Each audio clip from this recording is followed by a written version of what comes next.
Welcome to another fun-filled episode of Cooking with Just Jana.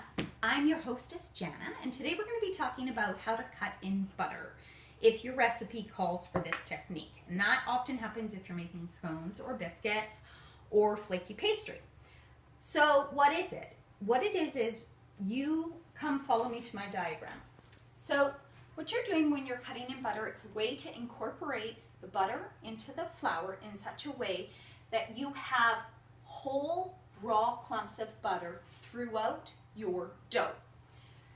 Because butter has water in it, and when you add heat and you get to a certain temperature, the water turns into steam, and your little clump of butter releases steam and expands, and it causes the dough to separate, and it cooks like this. So every single one of the little raw clumps of butter expands, creating big steam pockets throughout your dough, which makes for a very flaky scone, biscuit, or pastry. So the number one thing you need to do when you are trying to create a flaky dough is to have,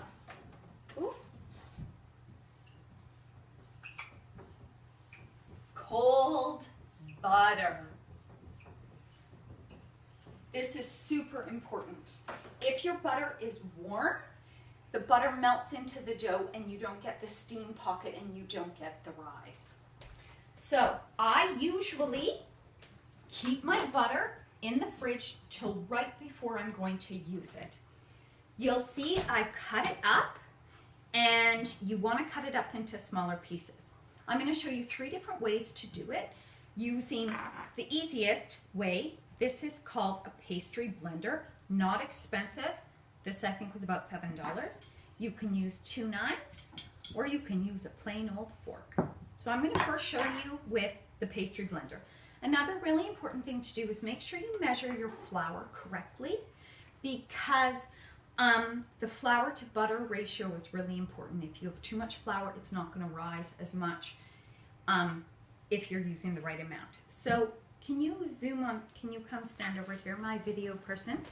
So I'm going to put about half in and show you the technique with the pastry blender. It's super easy. You just put in your pieces of butter and you push down. Sometimes you can twist. Some people like to twist. Some people like to just push right down. You'll see every time I push through, the chunks of butter are getting a little bit smaller. And you just do this repeatedly over and over and over until you get butter sizes small enough that the recipe calls for. So you just keep going.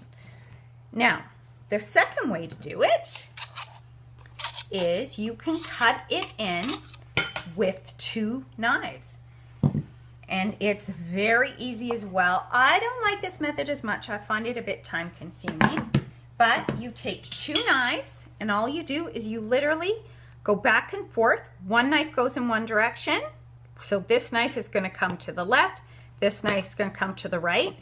And you literally just cut the butter over and over and over and over. That's the other way to do it.